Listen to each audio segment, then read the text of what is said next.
Once again, happy Springfest 2012 weekend, and in my past years, I guess we could rename it Rainfest, but that's okay.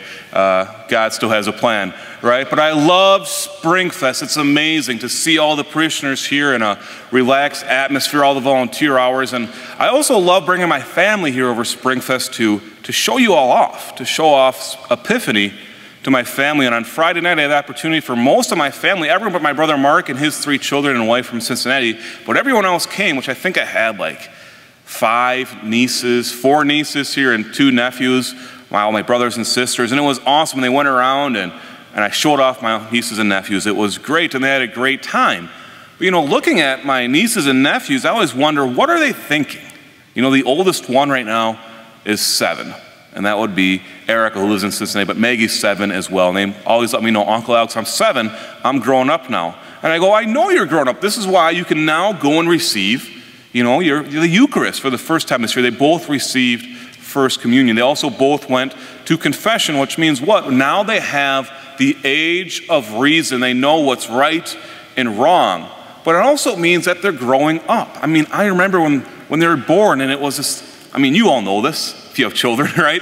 They're this big, now they're like this big, or whatever it may be. Trust me, the 7-year-old is not this big yet, but she's getting there. But anyways, I always wonder, what are they thinking? Or it even goes back to, what was I thinking when I was 7 years old? And trust me, I was thinking many things. But the most famous question we always ask of children, especially little school children, is what? What do you want to be when you grow up? What do you want to be when you grow up? And I'm sure we all remember at this time what we thought we wanted to be when we were 7 years old. I know what I wanted to be when I was 7 years old. I wanted to be a garbage man. And the reason why is because I had the coolest garbage man ever on 1295 Randolph Street in St. Paul. This garbage man would give us candy if we waited for him. Now, I know now this is probably against the law, but back then, in my day, it wasn't, and it was awesome. So the garbage man would come, I'd smile and wave, and he'd give all the little kids candy. And I said, this is what I want to be when I grow up. I'm not even at 7, I thought maybe I'll become a priest. I'm like, no, children don't like priests. They like garbage men, and I want to be a garbage man. Now, of course, God had different plans.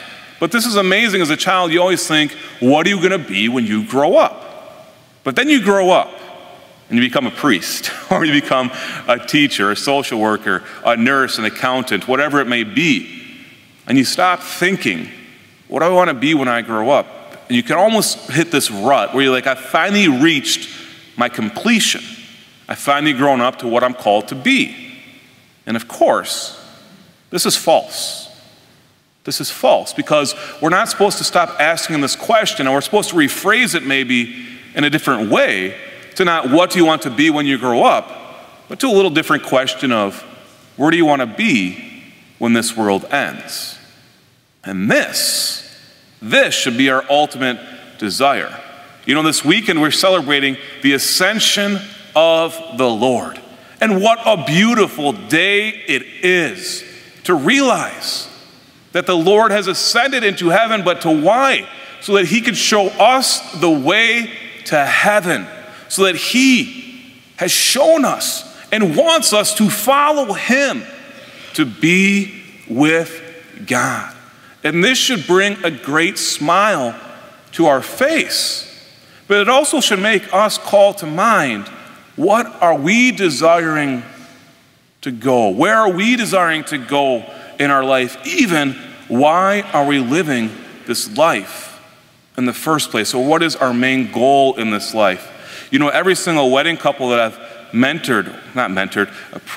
helped out over these last 2 years, maybe given some counseling to whatever it may be, I always ask them, what's the point of marriage?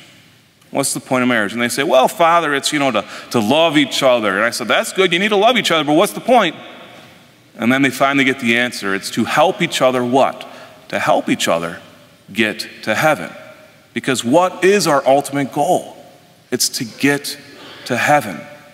But for this to happen, it means that our thoughts and desires need to ascend to something greater than this earth. We need to think about things that are greater than Springfest, hard as that may be. We need to think about God at all times. And we need to desire him. And to have that desire To be with him, yes, in heaven, but to be with him even now. And to think about him more often. And to live for him more often. And this is amazing. On this Ascension Sunday, let our thoughts ascend to something that is greater. Let our actions ascend to something that is greater. Let all of us ascend to something that is greater, so that then we can be with this great God in heaven.